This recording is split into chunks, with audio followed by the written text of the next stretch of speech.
Bismillahirrahmanirrahim. Assalamualaikum warahmatullahi wabarakatuh. Waalaikumsalam warahmatullahi. Alhamdulillah, saudara-saudari channel Cepemam Cerita Pelataran Musola Al-Muawana. Saat ini kita sedang duduk bersama dengan Ustadz Muhammad Fakih. Ya, Muhammad Abdullah. Muhammad Abdullah Fakih Lubis. LC. Ya. Iya. Lulusan Ciamis. Ya, alhamdulillah kita mau menanyakan ini Ustaz tentang apa hukumnya tentang maulid. Ya, bagaimana, apakah ada fadilah yang ternyata yang sangat besar, andai kata biar kita yang belum tahu atau yang ingin melaksanakan biar lebih semangat lagi. Ya, tolong jawabannya Ustaz, silakan. Ya. Bismillahirrahmanirrahim. Assalamualaikum warahmatullahi wabarakatuh.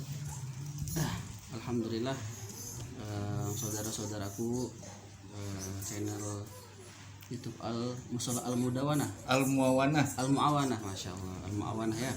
Dan mudah-mudahan kita semua selalu dilimpahkan kesehatan dan keberkahan dalam rezeki kita dan hidup kita. Amin ya rabbal alamin. Jadi untuk menjawab dari pertanyaan saudara kita ini mengenai masalah maulid ya. Jadi memang maulid ini adalah satu amalan yang telah dibuat bahkan udah dari zaman dahulu kala ya, atau biasa dalam istilah usul fikih dinamakan amal mutawarat. Jadi amal yang udah diwarisi dari dulu. Nah, kemudian ceritanya, jadi maulid ini dibuat ketika waktu itu pada masa Raja Mudzaffar Kaukabi, satu raja yang ketika itu memerintah di daerah Mesir ya, pada masa dinasti Fatimiyah Mesir sana. Jadi ketika itu pada tanggal 12 Rabiul Awal, bahkan pada bulan Rabiul Awal, maka Raja Mudzaffar Kaukabi ini beliau menyuruh, memerintahkan kepada seluruh rakyatnya dan pasukannya untuk bergembira dengan hari lahirnya Rasulullah Sallallahu Alaihi Wasallam, kurang lebih pada bulan Rabiul Awal. Nah, kemudian itu dari segi sejarah. Kemudian masalah maulid, memang pada zaman Rasulullah SAW, Nabi SAW tidak memerintahkan para sahabat untuk membuat haflah, acara-acara seperti itu, tidak. Tetapi dalam segi segi kebolehan, jelas merayakan maulid Nabi SAW ini adalah mustahab hukumnya. Nah, ya, ini sangat baik sekali dan bahkan mendapatkan pahala. Kemudian dalam segi dalilnya, dari segi Al-Qur'an ya, dari segi Al-Qur'an ada dalilnya.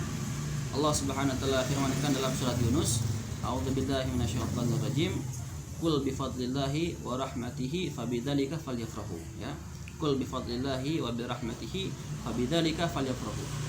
Yang artinya adalah, katakan wahai Muhammad, dengan karunia Allah Subhanahu wa taala dan dengan rahmat Allah Subhanahu wa taala, fabidzalika falyafrahu. Maka dengan itulah, dengan rahmat itu dan dengan karunia itu, maka hendaknya kalian bersenang-senang atau bersenang, menjadi gembira.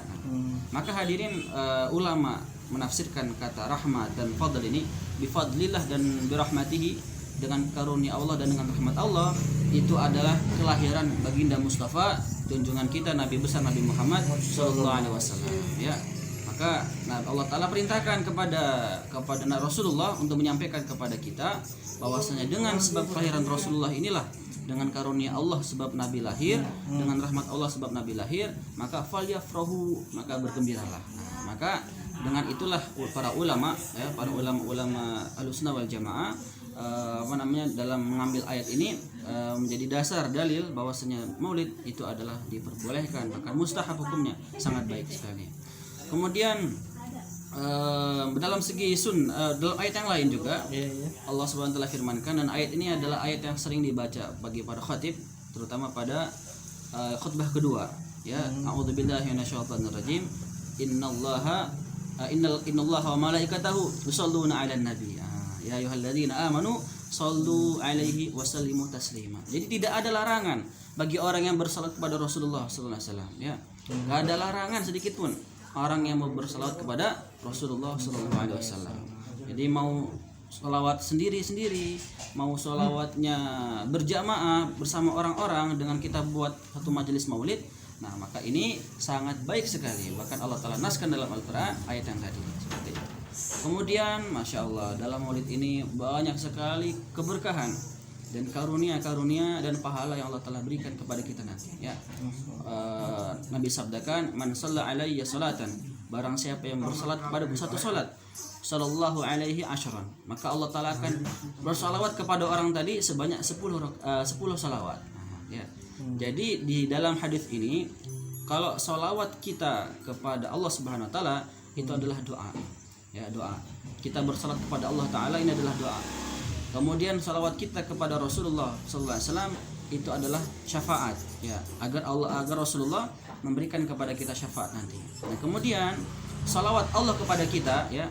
Kalau kita salat kepada Nabi, maka Allah akan salawat kepada kita 10. Nah, maka salawat di sini dari Allah kepada kita ini adalah rahmat, ya, rahmat, maghfirah seperti itu. Kemudian sakinah, ya, ketenangan jiwa. Maka kalau kita banyak-banyak bersalat kepada Rasulullah sallallahu alaihi wasallam dan lebih-lebih pada bulan kelahiran beliau pada Rabiul Awal, maka ini sangat baik hukumnya, ya. Kemudian masalah waktu kita buat maulid. Ini tidak ada tahdid hukum, tidak ada tahdid waktu dalam masalah ini, masalah buat maulid. Jadi kapan saja. Di luar Rabiul bisa. Di luar Rabiul Awal pun bisa. Bahkan kalau bisa setiap hari pun nggak masalah. Setiap hari pun nggak masalah. Baca Ratibul Haddad, Ratibul Atos nggak masalah ya. Tidak ada larangan dalam bersalawat kepada Rasulullah Sallallahu Alaihi Wasallam. Ya, mudah-mudahan yang sedikit ini bermanfaat bagi kita semua dan mudah-mudahan doakan saya juga ya. Saya lagi khuruj ini, lagi keluar ceritanya. Dan insya Allah tanggal 4 nanti akan selesai bayan wapsi. Saya minta doanya agar saya pribadi diberikan oleh Allah Subhanahu wa taala istiqomah dalam dakwah, dan kami juga lagi merintis pesantren di Bandarjaya ya, di desa Bandarjaya Lampung Tengah. Maka saya minta doa kepada pemirsa semua agar Allah Ta'ala jadikan santri kami ini santri yang cerdas-cerdas, hafiz-hafiz, alim-alimah.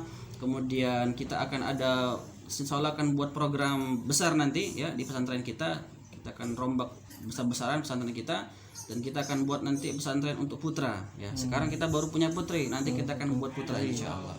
Jadi kami mohon doanya bagi pemirsa, dan saya juga doakan kepada pemirsa semua, mudah-mudahan kita semua selalu dalam lindungan Allah Subhanahu wa taala, diberikan kesehatan, amin ya rabbal alamin. Insyaallah. Alhamdulillah. Terima kasih sekali buat Ustaz Muhammad Abdul Fakih atas penerangannya. Mudah-mudahan kita bisa yang mendengarkannya ini bisa mengamalkannya. Apalagi kita itu satu orang, apalagi untuk yang jadi panitianya, untuk orang yang menyelenggarakannya, sungguh banyak besar insya Allah. Sekian, wabillahi taufiq wal hidayah. Assalamualaikum warahmatullahi wabarakatuh.